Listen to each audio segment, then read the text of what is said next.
अस्सलाम वालेकुम। उम्मीद करती हूँ कि आप सब बिल्कुल खैरियत से होंगे। आज मैं आपको मूंग की जो दाल है वो मसाले वाली, घर के आम मसाले हैं जो उनसे बनाना सिखाऊंगी। तो चलें बिस्मिल्लाह करते हैं। उसके लिए मैंने मूंग की दाल है वो 1 पाव के करीब ली है। 2 अदद मैंने प्याज लिए हैं, 5 से 6 लहसुन के जवे लिए हैं, अदरक का 1 इंच का टुकड़ा लिया है। आप लोग चाहें तो इसको पीस के भी इस्तेमाल कर सकते हैं, लेकिन मैं इसको साबुत ही इस्तेमाल कर रही हूँ। 5 से 6 हरी मिर्चें ली हैं और 3 अदद टमाटर लिए हैं। उसके अलावा मैंने 1 अदद जो है वो ऑयल या घी जो भी आप यूज़ करते हैं उसका कप लिया है। और ये मैंने 2 अदद जो चम्मच हैं वो लाल मिर्चों के लिए हैं, नमक हस्बे जायका। 4 अदद जो हैं वो मैंने साबुत लाल मिर्चें ली हैं, हल्दी ½ टीस्पून और गरम मसाला भी ½ टीस्पून, और जो साबुत मसाला है गरम वो भी मैंने ½ टीस्पून लिया है। चलें जी, अब हम स्टार्ट करते हैं। बिस्मिल्लाहिर्रहमानिर्रहीम। अब मैंने इसके अंदर 1 कप जो है वो घी का डाल दिया है। घी या ऑयल जो भी आप यूज़ करते हैं वो आप इसके अंदर डाल देंगे, ठीक है। उसके साथ ही जो मैंने प्याज काटे थे 2 अदद वो मैं इसके अंदर डाल रही हूँ। आप लोग कुछ लोग होते हैं वो ब्लेंड करके यूज़ करते हैं, लेकिन इस तरह जो दाल का जायका है वो बिल्कुल ख़त्म हो जाता है। और इसके साथ ही मैं इसके अंदर अदरक और जो लहसुन मैंने काटा था वो भी मैं डाल रही हूँ।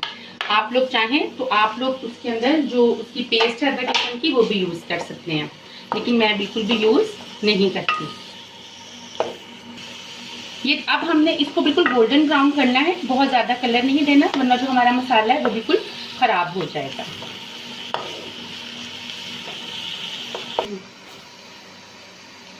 हाँ जी, अब आप देख रहे हैं ये गोल्डन कलर इनका हो चुका है। अब मैं इसके अंदर टमाटर और हरी मिर्चें जो है मेरे पास वो मैं ऐड कर दूँगी, ठीक है।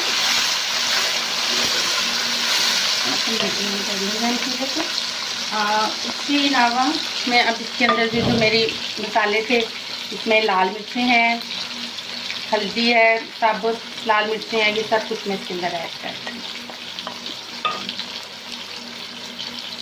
ठीक है। ये देखिए बिल्कुल आसान सा तरीका है जिसको आप 5 से 10 मिनट में, अगर आपके पास घर में सब चीज़ें अवेलेबल हैं तो आप इसको बना सकते हैं। अब मैं इसके अंदर 1 कप जो है वो पानी ऐड कर रही हूँ। ये ठीक है। अब हम इसका जो चूल्हे का फ्लेम है बिल्कुल हम मीडियम लो पे कर देंगे, ताकि जितना भी ये मसाला ये अच्छी तरह से मतलब गल जाए, मैश हो जाए। फिर हम इसके अंदर अपनी जो दाल है वो ऐड कर देंगे। ये देखिए आप मेरे मसाले का, ये देखें ये अच्छी तरह से इसका घी निकल चुका है और ये बिल्कुल मैश भी हो चुका है, ठीक है। क्योंकि ये हम खड़ी मसाले वाली दाल बना रहे हैं, इसलिए मसाला बहुत ज़्यादा आपने मसाले को ब्लेंड नहीं करना। ये देखिए कितने खूबसूरत से कलर्स आ रहे हैं, ये देखिए। अब हमने कर दिया। अब मैं इसके अंदर जो मेरी दाल थी अब मैं इसके अंदर वो वाली दाल ऐड कर दूँगी अपने साथ।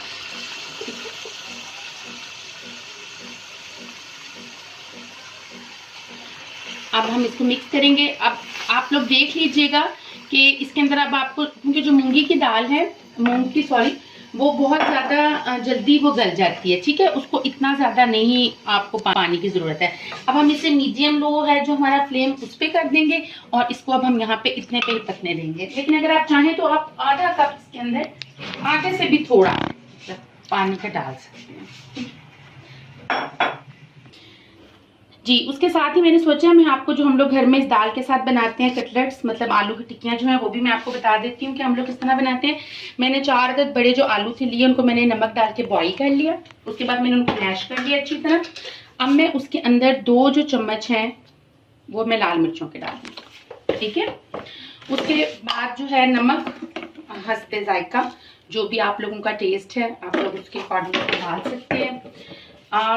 उसके बाद मेरे पास है साबुत सूखा धनिया, वो मैं डाल रही हूँ, ठीक है।